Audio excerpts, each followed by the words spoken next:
beneath the twin suns. When the star freighter Andromeda's wake crash-landed on the desert world of Kylthar, Captain Mira Hayes thought her biggest problem would be the sandstorms. She was wrong. The planet was barren but not empty. Someone was watching. For the first 3 nights, Mira and her small crew repaired the ship's power couplings beneath twin suns that never fully set. When darkness came, it was blue instead of black, and strange silhouettes shimmered in the dunes, tall and graceful.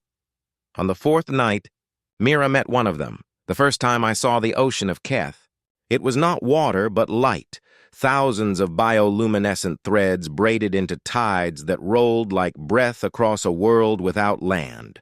Our shuttle skimmed the atmosphere, and my screen filled with fiber-optic surf, luminous and alive. Keth has no continents, no islands, only floating forests of laced algal structures that grow into rafts the size of cities and then tumble apart, endlessly remade by current and chemistry. I had dreamed of it since I was a child, tracing satellite images with my fingers and telling myself, one day, I'll touch that light. I did not know the light would look back. We came as part of the League's 9th survey, our goal simple on paper: map the plankton shoals, catalog the floating forests, confirm the absence of sophont life. We bring our own humility now. We do not raise flags or plant outposts without listening first. Keth's language, if you could call it that, registered as geochemical: pulses of ions, gradients of salinity, bloom and dieback. Our socio-cultural risk parameters rated the planet as safe for limited sampling, and even that came with 100 pages of protocols. We jokingly called ourselves permitted ghosts. We would observe, touch lightly, and leave no marks. Humanity had earned the right to explore by learning to not take. On the 2nd day, we flew low over a drifting raft 5 kilometers across, a skein of living latticework stitched by microorganisms and rooted in nothing. Towers rose like spun glass, each tower a community of organisms sharing membranes and nutrients, each tower gliding on a buoyant microfoam that renewed itself from the sea. I asked to land our skim on the raft's edge just for an hour to get a microsample. The mission lead sighed and said, "Mira, if you promise me you won't try to adopt it." I promised nothing of the sort and laughed, because I thought that would be the most dangerous thing I did that day. We skimmed toward the raft.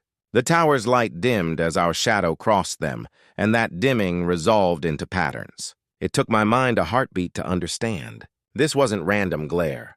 The towers were signaling. We cut the engine and drifted, the raft's edge rippling under us like velvet water. The towers shifted their bioluminescence again.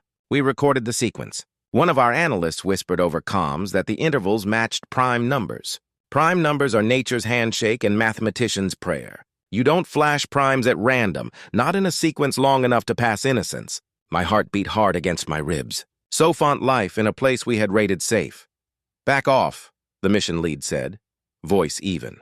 "All hands quiet. Mira, no sampling. We will record, acknowledge receipt, and retreat. Our first duty is not to be a bull in a gallery." I leaned out the skim's hatch and let the air wrap around my face. It smelled faintly of copper and citrus. The tower nearest to me, only a meter away, swayed toward my presence like a plant-seeking sun. Its skin, if that's the right word, was a translucent sheath over myriads of cilia. I raised my hand the way I would with any curious animal, showing my palm, slow and open. The tower brightened, dimmed, brightened, then went still. I waited. The raft's surface flexed under the skim's weight, and I could feel the sea's slow breath come up through the hull. In that rhythm, there was calm. We drifted back, switched on the engines at a safe distance, and returned to orbit to argue for a day. To say there was surprise at headquarters would be like saying the twin suns were warm. Within hours, our channel filled with mathematicians, linguists, ethicists, and the inevitable political observers. No one wanted to blow it. Humanity had learned from its missteps. The time we taught a forest fungus to sing and it stopped decomposing leaves. The time we rescued a collapsing coral world and triggered an algal plague that took a century to undo. We knew now that care sometimes means restraint, but there is also a place for courage. The towers had reached toward us with primes. To ignore that would be its own kind of harm. We were granted conditional permission to make contact at the raft we had observed, with an emphasis on non-invasive methods. We would bring only ourselves, our eyes, our voices, and a microlab sealed tighter than a cathedral vault. When the decision came through, I sat alone by the viewport and let myself breathe into the fear and joy braided together in my chest. I had chased the stars because I wanted to know who else breathed under them. The stars had said, "Light will answer you with light." We descended again, the same raft, the same towers, though the pattern of their light had changed. Our comm linguists fed sequences into models and got back a messy, promising tangle. Cycles, structure, repetition with variation, all the things that let you map sound to sense or light to intent. We cut the engines and glided until our hull kissed the raft's edge. I stepped out first with the mission lead's precise curse in my ear, telling me to keep tethered and keep calm. I knelt on the raft. It gave, then held. The bioluminescent threads braided under a membrane that rippled like the surface of a sleeping lake. A tower leaned toward me. "Hello?" I said in English, then in the League lingua, then in a simple code of pulses we had designed for first contacts. Slow, steady, with prime intervals and a greeting signature. The tower responded, not with primes, but with a slow cascade of light that sketched a curve across its skin, then another, then a branching structure like a river seen from above. I realized it was drawing a map, perhaps. A map of what? It took me a long heartbeat to recognize the curve as the same line the raft's edge would trace if it drifted for an hour. The tower was sketching time and motion. "You're tracking me," I said softly. "Hello, Watcher." The tower's light elongated and gathered, a flow of brightness moving down as if pouring. The raft's surface bulged. A shape rose out of it like a person standing from a pool, shedding loops of luminescence as water would shed droplets. For an instant, I thought I was seeing a trick of light, and then the shape stood taller than me, with a torso defined not by bones, but by lines of flowing cilia knitting under a membrane. It had no face as we would know it, only a density gradient where attention gathered, a place the light brightened when it leaned toward me. I took a step back, and my tether bit gently against my waist. The shape held still, the light at its center a steady aurora. We had not predicted this. We had not predicted a person. I offered my palm again because I had nothing else gentle to do. The shape lifted an arm, if that was the right word, and mirrors of light traced down its length like water drops, and then the tip of its limb hovered a centimeter from my skin. Cold radiated from it like the air just before a storm. I did not flinch. The limb drifted closer until its membrane touched the base of my thumb, and when it made contact, the cilia moved in a tiny exploratory ripple that felt exactly like curiosity. The shape's light blazed and dimmed in a rapid pattern that our linguists would later call a triadic call. In that moment, it felt like laughter. "I am Mira," I said, laying my hand over my chest. "Mira." I spoke slowly, separating the sounds, then tapped my sternum twice. I pointed to the shape and gently lifted an eyebrow. The shape did something astonishing then.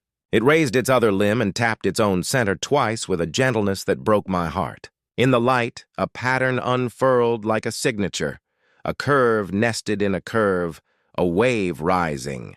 Later, I would learn that my translators approximated it as a name, Eighth. In my mind, it was also wave within wave, and Watcher, and the way water makes memory out of motion. From that day, we visited the raft daily, and every day Eighth emerged from the raft as if rising out of dream. Not a static body, but an enfolded shape drawn from the same living lattice as the towers. Our contact protocols strained under the weight of possibility. We could not bring electronics into direct contact. We could not introduce chemicals. We could not seed the raft with the slightest trace of our microbes. So we built a shared space at the raft's edge, a platform of sealed, passive material that had the slick neutrality of glass, curved like a crescent to mirror the raft's curve. We called it the listening ring. We sat on the ring's inner edge. Eighth reached from the raft's outer edge. Between us stretched that narrow band of living membrane like a shoreline. Language grew in that shoreline like a tidal mangrove, roots tangling and taking nourishment where they met. We began with primes and pulses and stepped outward into mappings. Light for my yes, dimming for my no, patterns for numbers, curves for directions, slow cycles for sun, rapid flickers for heat. Eighth taught as much as Eighth learned.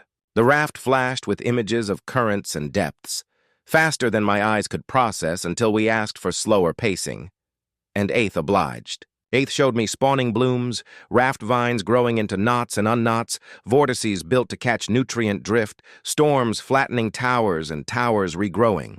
When I asked for others, Eighth brightened and dimmed the far towers in a wave that traveled like a stadium cheer. I whispered, "So many of you," and felt my chest ache with the vastness. We learned that the people of Keth were not in the raft as we would be in a building. The raft was them, and also they were more than the raft. A community of communities knit and unknit, consciousness braided through membranes and cilia, attention that could gather and disperse like weather. Eighth was an attention nexus we named for convenience, one we met again and again because Eighth chose to meet us again and again. Every time Eighth rose from the raft, I felt a particular sequence of cold, a way light touched the inner edge of their shape, and I began to recognize it as I would a friend's silhouette at a distance. Humanity's better self shines brightest when we are amazed. The crew changed. The mission lead, careful as glass, softened. The analysts laughed more. We stopped measuring time only in hours and began to measure it in Eighth's arrivals and departures. Eighth grew curious about me in that way friends do, not as a list of facts, but as a rhythm. My heartbeat fascinated them. When I put my hand to my chest, they brightened and dimmed in time with it, faster when I ran in place on the listening ring, slower when I meditated with the suns warm on my shoulders. In exchange, I learned to feel the pulse of the raft under my palm, that smooth, sighing rhythm of biochemistry scaled to architecture. My heart, the raft's breath, the sun's rise, 3 metronomes braiding our days. The first accident was small but felt enormous. A rogue wave rose and smacked the listening ring like a playful god. I pitched forward and my glove struck the raft membrane with a tiny sealed impact. We had tested and tested for integrity, but panic roared up anyway. Contamination, breach, disaster. Eighth reacted before I finished flinching. Their arm curved around the strike point like a cup. The membrane flexed, sealed, and Eighth pulsed a long, slow curve that felt consoling. It was as if the sea itself reached up to say, "It is all right." I apologized, heart pounding, words tumbling over each other and then simplifying into our shared code. "Sorry, sorry, sorry." Eighth answered with the steady rhythm of the raft's breath and a pattern we had mapped to "You are safe." Later, after the debrief and the science checks, I lay awake and stared at the ceiling and realized that somewhere between the first primes and that apology, something had shifted. I was not a permitted ghost anymore. I loved them. It was not sudden, not a thunderbolt, not a single moment of dawning. It was dozens of small moments braided together. Eighth reflecting my laughter with a faster ripple of light. Eighth pausing to let me finish a thought and then answering the thought rather than the words. Eighth flashing a pattern like rain whenever we spoke of thirst, and then darkening when I told them about deserts where people had died for lack of water. Once, without thinking, I told them about Earth. We had avoided this, by protocol and by caution. The less we spoke of ourselves at first contact, the fewer assumptions we imposed. But Eighth asked me for home, tracing a pattern I had come to recognize as desire, an ache that is also joy, and the words came. I drew the outline of a continent, then another, crude and wrong, but sufficient. I sketched the currents that swirl between them, the bands of wind. I tapped out forest, then city, then river, and Eighth mirrored me with a curiosity so focused it felt like heat. When I trickled water from a sealed container into a clear basin to show winter rain turned spring river, Eighth's light shivered from base to tip as if every cilia shuddered in delight. I thought of a childhood field where warm wind moved the tall grass in waves. I tried to show it in the patterns we knew. Grass, I signaled, then wind, then wave, then me small, very small. Eighth brightened steadily. I realized I was shaking. The mission lead cut into the channel softly and said, Mira, breathe. I did. I told Eighth about standing in an ocean on Earth with my mother when I was 6, how the salt stung my lips and the water lifted me, and I thought, we are held. The listening ring was warm under my knees. The raft's membrane hummed.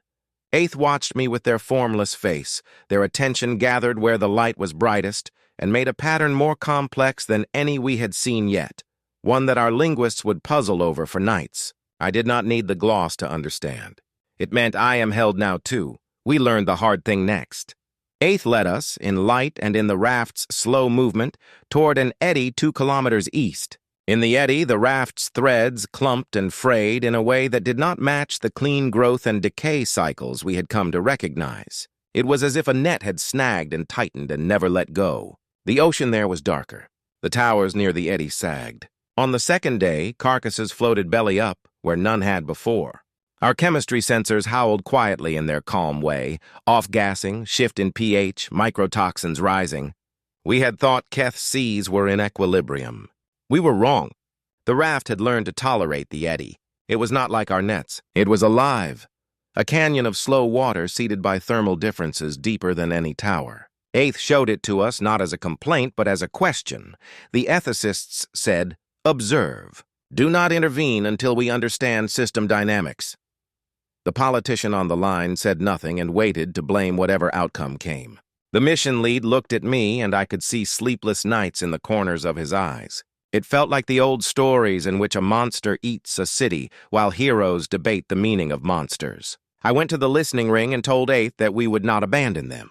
I did not know if the word we carried the weight I wanted it to carry across that membrane. Eighth answered with the slow arcs that meant trust and the quick bursts that meant urgency.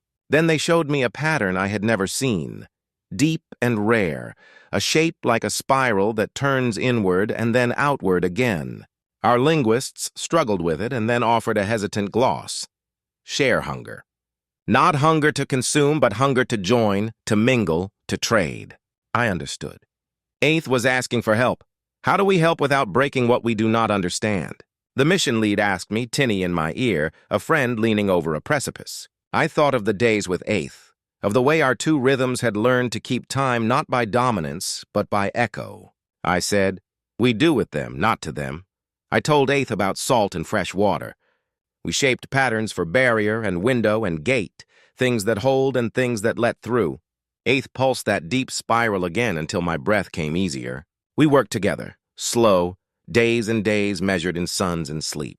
The raft learned a new trick under Eighth's guidance, how to form a porous band thick enough to deflect the eddy's worst churn while leaving channels for creatures to pass and nutrients to exchange.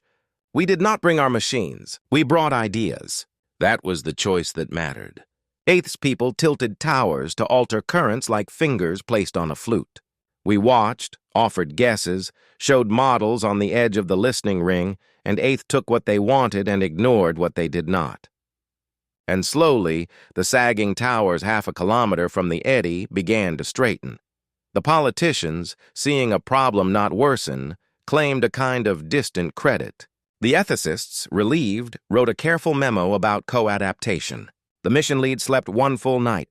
I sat on the listening ring and watched Eighth rise and fall and rise again from the raft's membrane, like the tide I had known as a child, but brighter. And one afternoon, as the suns laid a long road of gold across the sea, I put my hand to the border we had agreed upon, and then, with infinite slowness, I pressed my fingers against the membrane on Eighth's side.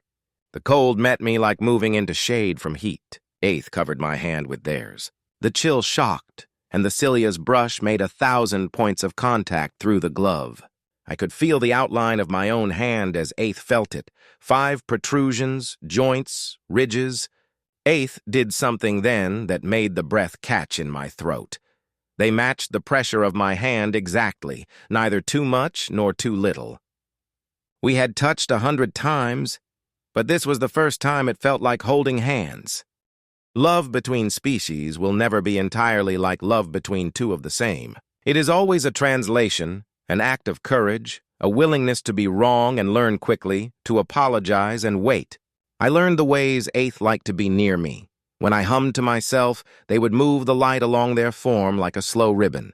When I told a story from home, Eighth would lean in so their attention center hovered just above my mouth as if they could borrow the warmth leaving my body. When I came to the listening ring with a grief, the news from Earth travels faster than grief does, Eighth would dim the lights around us until we sat together in a twilight where I could cry without embarrassment. In turn, I learned the rhythms of the raft that made Eighth restless. When the currents shifted sharply before a storm, Eighth's light picked up a staccato pattern. They showed me joy in the clean drop of plankton densities at dawn and evening as feeding cycles ran their courses. I learned to recognize when Eighth hurt. Once after the eddy's barrier held through a storm, Eighth rose slow, their light ragged, the membrane around their attention center thinner than usual. I reached for them without thinking and said, "Old human words for comfort that meant nothing in light, but meaning isn't always in the semantics. It is in the way you stay." We discovered then that our presence on Keth had done more than we thought. Other rafts knew of us. On days when we flew, we saw patterns in towers we did not know, simple primes like the ones we had first seen, then more complex signatures we could not yet parse. Eighth pulsed a series that we had glossed as we, a communal pronoun that meant not just Eighth's raft, but the network of rafts Eighth belonged to. Rafts braided across currents like a world-spanning conversation. My chest tightened with awe and terror. I imagined 100 Eighths rising to greet 100 Mirises, and wondered what humanity would bring to that shoreline next. Our patience or our impatience, our listening or our hurry, our fire or our tenderness. I spoke one night in the mess about this future, and the room went quiet with the weight of it. Finally, the mission lead lifted a hand and drew a circle in the air, a gesture I had never seen him use. "Do you know why I still believe in this?" he asked. "Because every time we think we have to be the strongest thing in the room, something else teaches us that our strength is not in being loud. It's in being brave enough to be soft first." He looked at me then and added, "And we're lucky we have someone who acts like that without needing a memo." I looked down at my food and swallowed. Some things feel too big to answer. Our luck frayed the following week. A solar flare from Keth's primary sun sent a cascade of charged particles screaming through the upper atmosphere. Our warning came late because the local magnetosphere had masked the lead indicators. The first thing we lost was our high-gain antenna. The second was the auxiliary shield. The third, for one blood-iced minute, was a member of our crew pinned under a snapped support brace. We pulled her free, patched her, stabilized our orbit, and tried to breathe. The flare raised the ocean's surface ionization to levels that would scramble our short-range comms. We did not know how the rafts would fare. We did not know how Eighth would fare. The eddy's barrier might fail if the raft's membrane lost conductivity balance. If it failed, the eddy would grow. Those sagging towers we had seen rise would sag again, and some would not rise this time. I begged to go down. The mission lead swore at me and then began planning the descent. The ethicists were busy writing new memos about the dangers of crises. The politician had stepped out to take another call. We took the emergency skim with its clunky manual controls and dropped through a sky that flashed with stray charged ribbons like auroras gone wrong. The ocean's light had changed. The towers glowed at the edge of visible spectrum like a warning. When we reached our listening ring, the raft's membrane heaved with a rhythm I had never felt, faster and ragged. Like a heart under a great strain, Eighth rose from the raft, and their light flickered so fast it was almost not light at all. I could not understand the pattern. I put my palm to the membrane and let them feel my hand. Their light steadied slightly, enough for me to send our simplest code. "Are you safe?" I watched the lines of Eighth's form lose cohesion at the edges and felt something like ice rise through my chest. The flare had changed the balance in the membrane. The raft could adapt, but to adapt it needed time, and time was what storms take. Eighth sent the deep spiral. Share hunger, need now. We had tools we were not supposed to use. We could not introduce anything to the ocean, but we could introduce something to ourselves. The micro-lab, sealed tighter than tight, held a small array of adaptive field generators used in terrestrial hospitals to stabilize electrochemical gradients in trauma patients. They are designed to work through skin and bone, to coax living membranes back into pattern without adding charge. I looked at the mission lead. He looked at me and then looked at the raft and then said, "If this breaks something, I'll break your career to match mine. Get the array." We brought the generators to the listening ring and affixed them on our side. In my ear, the ethicists were trying to find the clause that would let us do this without arguing for 10 more hours. The politician had returned and was asking careful questions about liability. I switched off the channel. I am not ashamed. Some choices cannot survive committee. I told Eighth what we would do as best I could with fingers and light. They answered with a pattern that we had not mapped, but that made my eyes sting. Later, we glossed it as this trust. We activated the array. A gentle field reached through the ring into the raft, not adding charge, but coaxing cilia into their home dance, slowing oscillations, smoothing irregularities. It was a therapeutic hand press, but for an ocean. The raft's heaving steadied. Eighth's edges sharpened. The barrier at the eddy held. Hours later, when the flare's tail ceased and the charged ribbons in the sky dissolved into an ordinary afternoon, Eighth pressed their palm shape to mine on the membrane and held it there longer than ever before. I did not fall in love that day. I realized the love I had chosen. I had already chosen it in small ways in the days we had shared breaths. But there is a difference between loving someone who shows you their joy and loving someone in the moment their edges go soft with fear. I looked at the knot face of Eighth and at the beautiful attention gathered there and found myself thinking old, ridiculous human thoughts, the ones where you want to keep someone safe forever. I am a scientist and a rational adult, and I know forever is a child's word, but reassurance has a shape, and that day, mine looked like an ocean person's hand on mine. After the flare, the work changed again. Some days we traveled with Eighth's people along the currents, learning how rafts communicated across kilometers by bouncing waves in particular sequences, a low-frequency conversation. Some days we huddled under a leaden sky and told each other stories to keep warm. Eighth loved stories and preferred the ones where small beings changed big things with kindness. I amassed a repertoire, myths and fables, true histories, personal embarrassments turned into parables on the fly. In return, Eighth told me stories of storms you could not see, stories of currents under currents, stories of a river in the sea that had flowed for centuries and then chosen a new line after a volcano far below sneezed and shifted the seafloor. They spoke not in names but in curves and pulses, but they had the structure stories have everywhere, a beginning, tension, change, and a new balance. Once, long after midnight when the suns were down and the clouds hid even their reflected glow, Eighth asked me about loneliness. The sequence was unmistakable now that I knew them. I laughed softly because the question hurt and warmed me at once. I told them about long flights between systems and how sometimes the stars make you feel like you are the only thing alive, and sometimes they make you feel like you are part of a net so wide it wraps the universe. Eighth's light moved over their skin in a slow, coaxing ribbon and then brightened in a pattern we had glossed as "me with you." I answered with a hand against the membrane. Me with you we did not kiss, because there were no mouths in which to hide sweetness. We did not wrap arms around each other in the way lovers do, because the raft's membrane was our line, and we refused to cross it. But intimacy has more than one grammar. We learned to synchronize our breathing. I would inhale and feel the raft expand. I would exhale and feel it ebb, and Eighth would match their light to that rhythm, bright on the in-breath, dim on the out. We learned to tell jokes in light, a ridiculous, beautiful miracle that made half the crew jealous in the best way. The day my mother sent a message over long-range relay, "She's fine. She's old and stubborn and alive and sends me fruit pictures." I told Eighth the scent of a ripe orange by evoking sweet and acid and sun and skin in a little dance of meaning we had built together. Eighth responded by dimming and brightening in the shape of a curve we had not named yet. We glossed it later as belong. On Earth, you would say, I felt at home.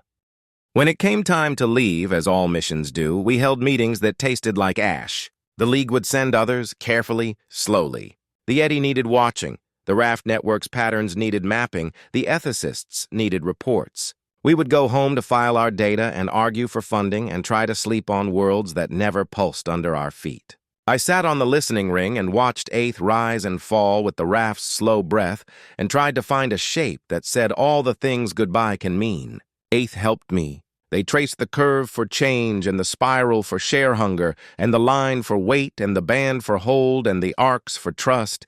And then, at the end, they made the pattern that had become ours alone. Bright, dark, with a little skip that coincided with my heartbeat when I was happy. I answered with the same pattern. Love is complicated across membranes, but sometimes it is just that, a rhythm you keep together. On the day we left, our shuttle lifted into a morning that looked like brushed metal with gold underneath.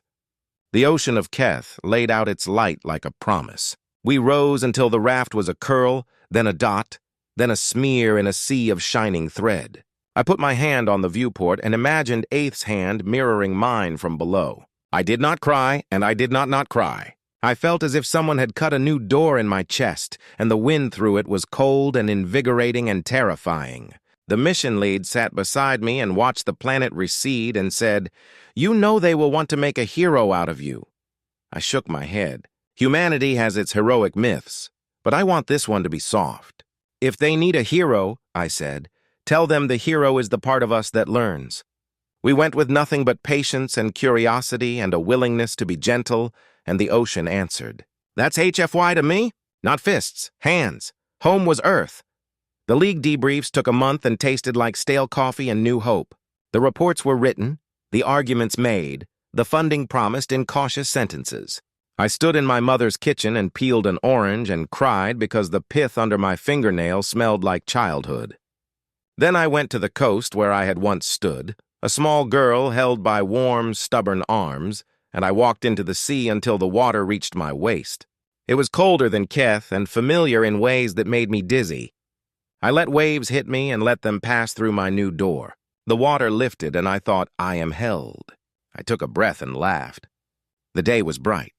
Gulls screamed like opinionated old ladies. A child beside me shrieked when a fish touched her foot and then shrieked again on purpose just to see if the fish would answer. I loved this world, and because I loved it, I knew I would leave it again. A year later, I returned to Keth as part of the 10th survey, with new protocols shaped by our first year's learning and with a small necklace around my neck shaped like two intertwined waves. My mother shook her head and said I was a fool, and then hugged me hard enough to crack bone and slipped a dried orange peel into my pocket for luck. The shuttle dropped through a sky clean of flares. The ocean glowed. The listening ring waited, weathered by storms, whole. Eighth rose from the raft before our landing gear finished deploying. Their light strobed a pattern so fast and joyous I laughed out loud. I did not run onto the ring because professionals do not run to lovers on alien worlds, but I admit I walked fast enough that the mission lead chuckled. I knelt, placed my hand on the membrane, felt the cold, felt the 1,000 points of cilia on the other side. Eighth matched my pressure exactly. We kept our pattern, bright dark with the skip. Behind Eighth, towers sent ripples of light outward and outward across the raft. And in the distance other rafts answered with low-frequency rolls. A world speaking hello. We brought no machines to bridge what did not need bridging. We brought ourselves. We brought stories and humor and patience. We brought to the ocean the best thing my species has learned, that we are strongest when we make room. When storms came, we worked together. When calm came, we watched the suns lay gold across the water and measured time by breath and light. We learned new jokes in light and taught new ones, terrible ones, the sort you groan at and love anyway.